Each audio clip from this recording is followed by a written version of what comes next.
Hello everybody, it's Natalina coming to you live from Natalina's Kitchen, where I've been teaching authentic Italian and classic Italian cuisine since 2011. And we're dialing things down a little bit, helping those of you out that are isolated at home and want some basic recipe ideas with some pantry staples, and I'll give you lots of substitutions that you can do based on what you might actually have, okay? So today we're going to do a turkey sugo with polenta, but basically you can use 1 pound of any type of ground meat, okay? So I have a turkey sugo because I'm going to use a 1 pound of lean turkey, okay? Sugo is typically a meat and tomato sauce, okay?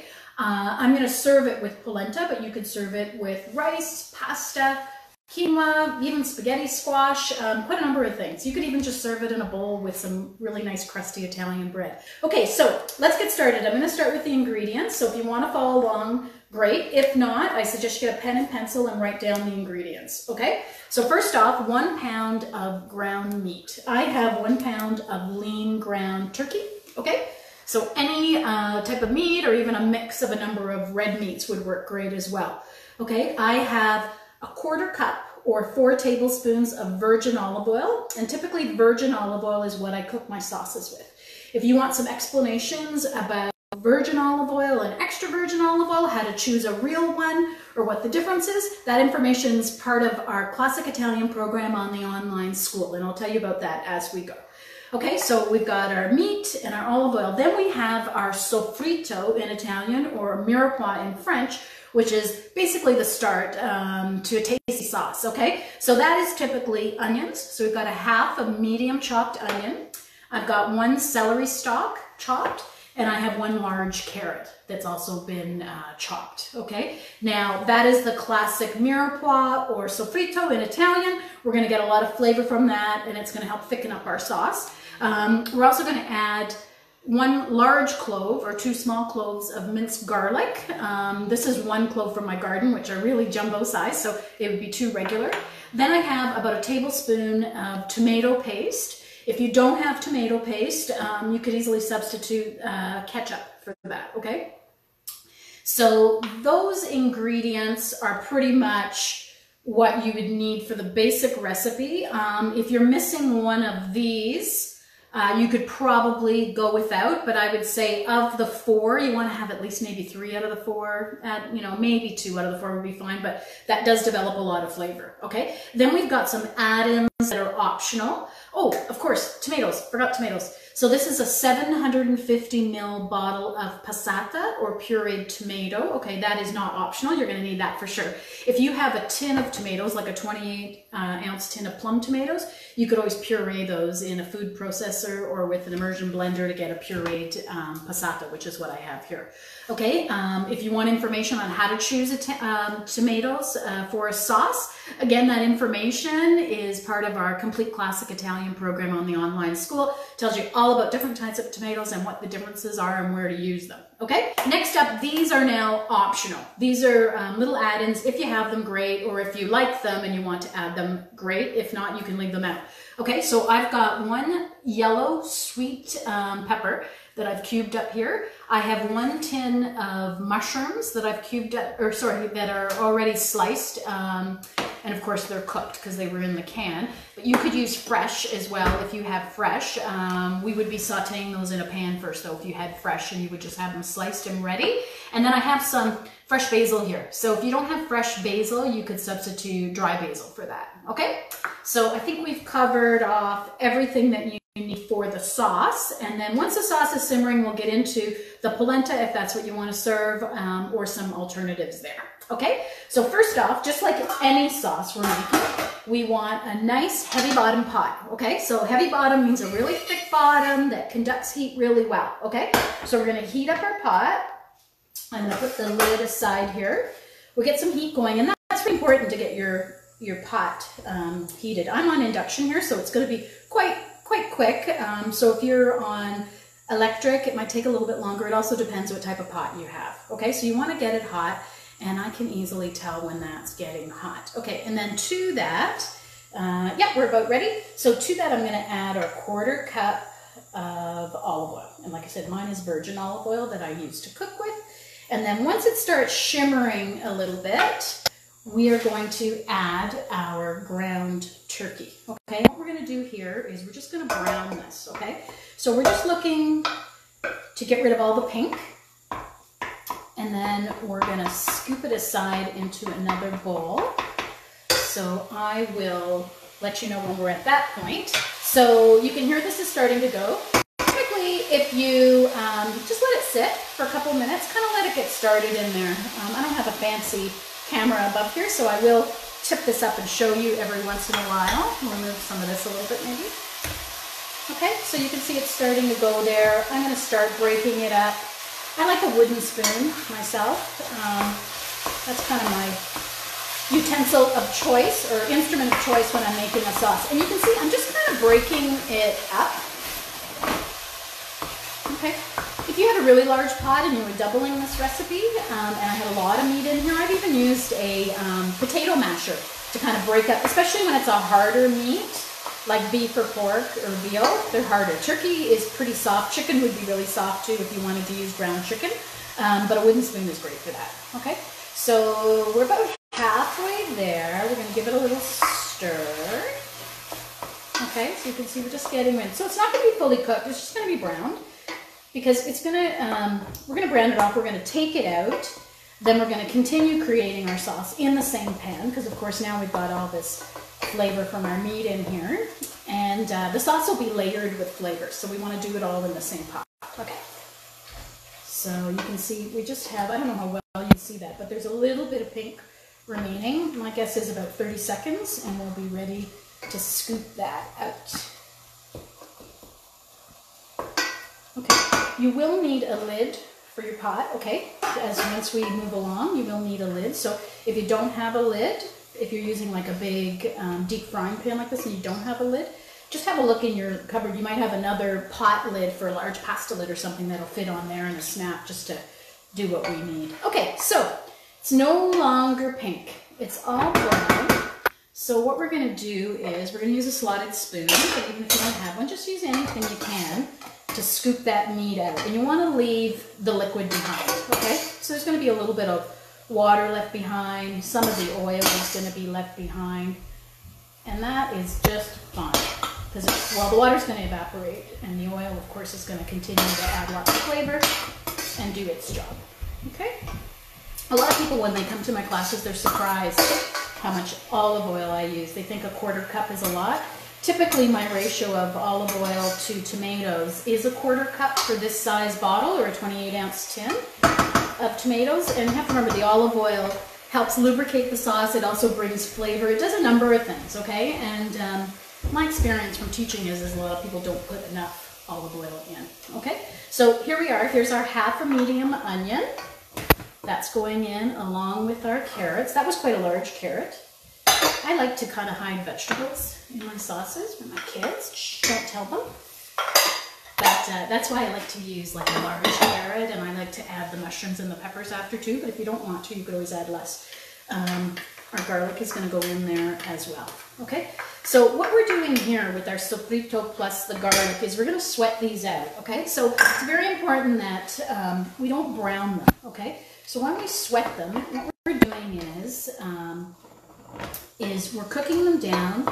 They're going to become fragrant. You're going to smell them, limp, and translucent, okay? And that's typically what we're looking for. Now, if you need to add a little bit more olive oil, especially if you didn't have a slotted spoon and some of the oil ended up in there, you could always add more, okay? So I'm going to add another drop just to make sure it's got some oil in there. Okay, so we're sweating these down. It's very important you don't brown them, okay? If you brown onions and garlic or even shallots, they tend to get a little bit bitter, so we don't want that. We want a really beautiful flavor.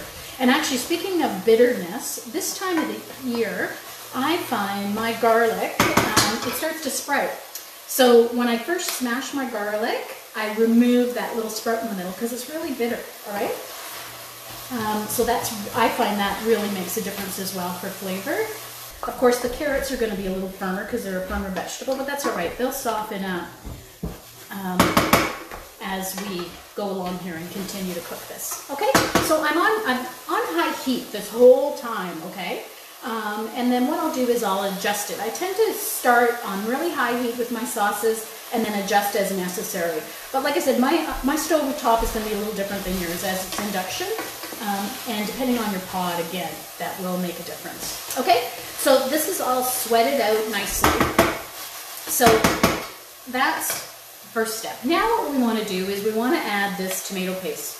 So remember, if you don't have tomato paste, you could in a pinch use a little bit of ketchup. So what we want is we want to add that really sweet tomato paste. And we're going to juice a little bit of caramelization there, which means those natural sugars are going to come out. We might get some sticking on the bottom, which is all good because that's going to help us create a lot of flavor in this sauce, okay?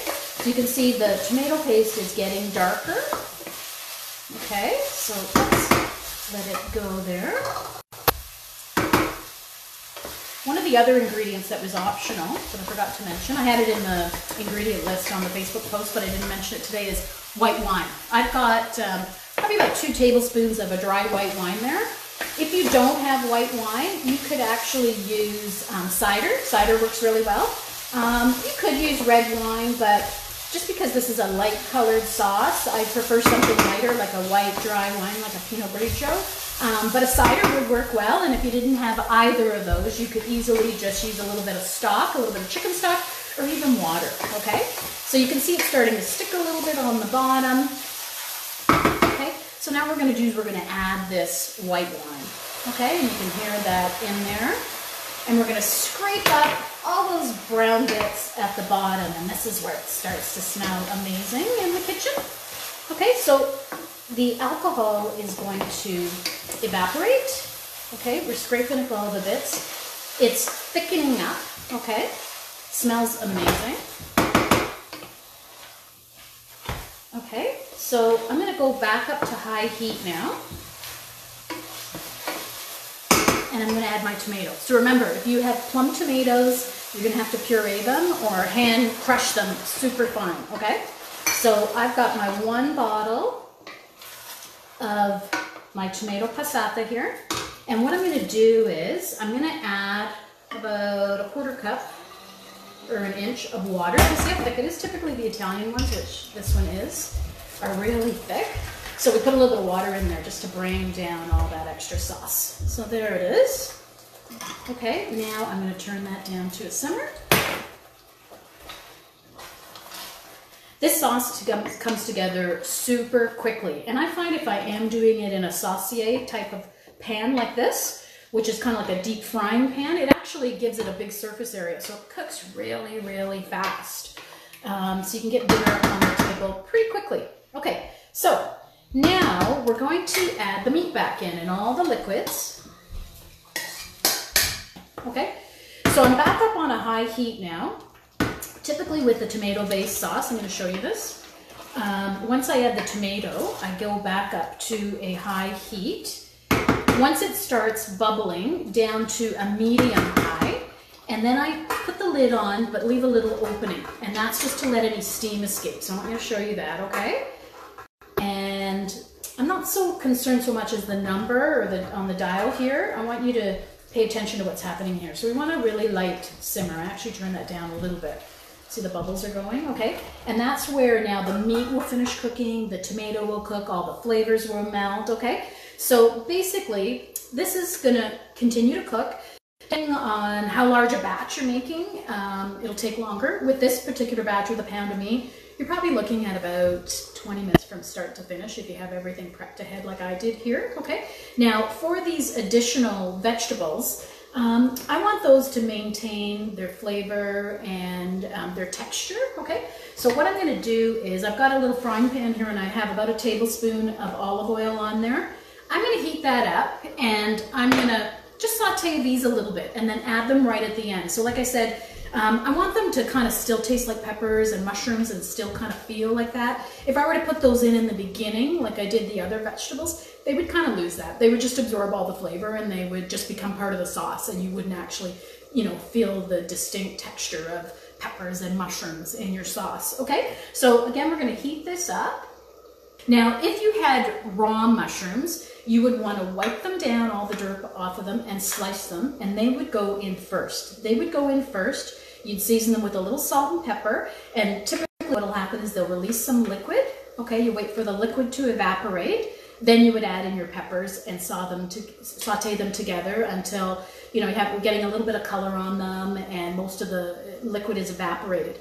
Because these are canned mushrooms, which has been my greatest find since this whole thing started, I never used canned mushrooms, really, ever. And when I was, stocking up at the grocery store before, the big isolation came, I was trying to think of all our favorite things that I was going to cook. And I wanted to get mushrooms for pizza, but I didn't know what night I was going to make it. And mushrooms don't typically hold up very well. So I actually bought a whole case of these organic canned mushrooms. And they have been the best thing. I've been adding them to so many of my dishes, and I love that they're already sliced, they're already cleaned, and they're really easy because they're basically cooked a little bit when they're processed in the can, so they're just ready to go. So that's a little tip for you if you want something really easy. Okay, so you can see that pot. Those are going in. Because it was canned, I'm going to add the peppers right alongside. Okay, and I'm going to season those with a little salt and pepper. So remember, seasoning enhances your flavors, all right? You don't want to omit this. You want to add a little bit of seasoning, a little bit of salt, a little bit of black pepper, okay? And then this will not take long because those mushrooms are already done. We're just basically heating them through, make sure their liquid's all gone, and then we'll just add them right into our sauce. Okay, so if you weren't adding these vegetables, all you're waiting for is for this to finish cooking. We'd be finishing with seasoning and with our fresh basil. So just sit tight and we will work on that. So this is thickening up nicely. Let's see if I can show it to you. You can see it's getting really thick. And I like the turkey because it kind of stays in like big chunks. I find ground beef or pork or even veal, it kind of falls apart more. So this makes for a really chunky sauce. Okay, so you want to stir it every once in a while, and it's going to reduce by about 1/3, okay? So the water is going to evaporate, the flavors are going to develop, the tomato is going to be cooked, okay? So we're almost there. You can continue to let that simmer while I finish these. Okay, so you can see these. You could use your imagination and put some other vegetables in here. It's important though that you understand that the vegetables that we added at the beginning though, those incorporate into the sauce. They kind of fall apart. The carrot's a little firm, so you will find little bits of carrots, but the not the mushroom, the celery and the onion will pretty much dissolve and disappear, and it really is amazing how much flavor that brings to a sauce. Okay, so I think we're pretty good here for reducing. So the way to check is you'll see where you started and you should be down by about 1/3, okay? And like I said, really thickened up there.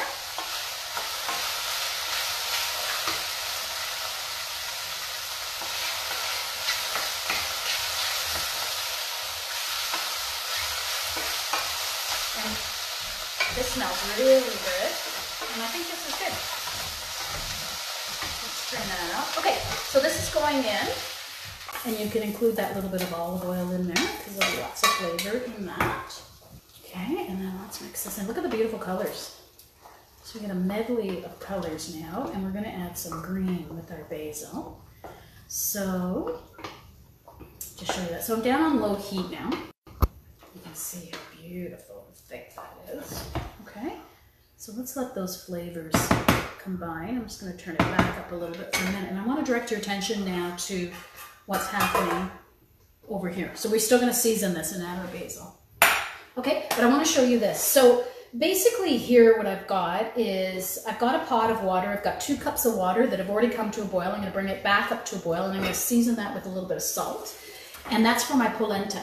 So polenta. A lot of people don't understand polenta that aren't Italian. Polenta is like grits, okay? So it's ground corn, and it's a really delicious base or vessel to hold sauce, just like pasta is. So just like you wouldn't really eat pasta plain with absolutely nothing on it, you wouldn't really eat polenta plain either. It needs to have something really tasty on top, and this is the perfect kind of thing. It really does well with something really hearty and flavorful on top, okay? And one thing that I really like to use is I go to the Italian section of my grocery store, and they have a product that's imported from Italy, and it's instant polenta, okay? And I mean, it sounds, oh, instant, it's processed. Well, it's not really. It's just kind of pre-cooked. The reason why I like it is it cooks really, really fast. Because when you do traditional polenta, depending on the cornmeal that you have, some take longer than others. You're looking at least a half hour or more of constant stirring to cook it.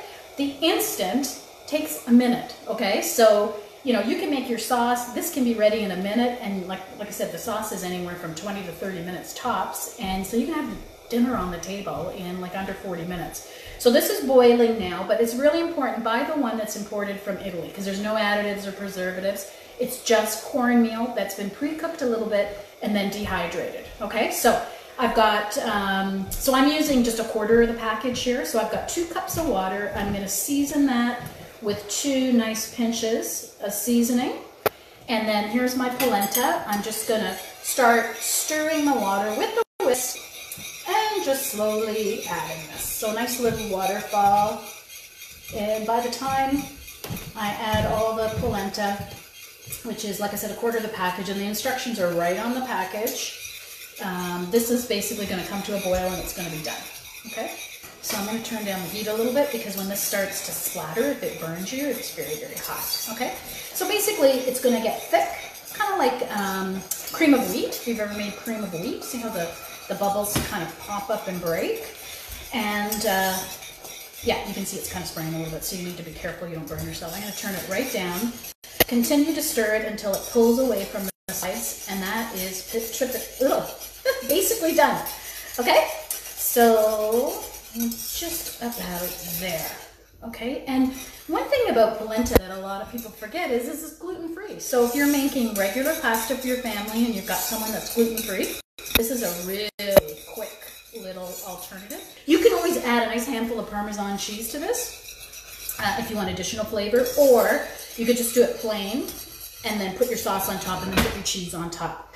Okay, so this polenta, as you can see, is done. So that is little tip for you there. Now, if you only have regular cornmeal and you want to make a traditional style polenta, there's a blog on my website that'll give you directions of how to make a traditional polenta from brown cornmeal.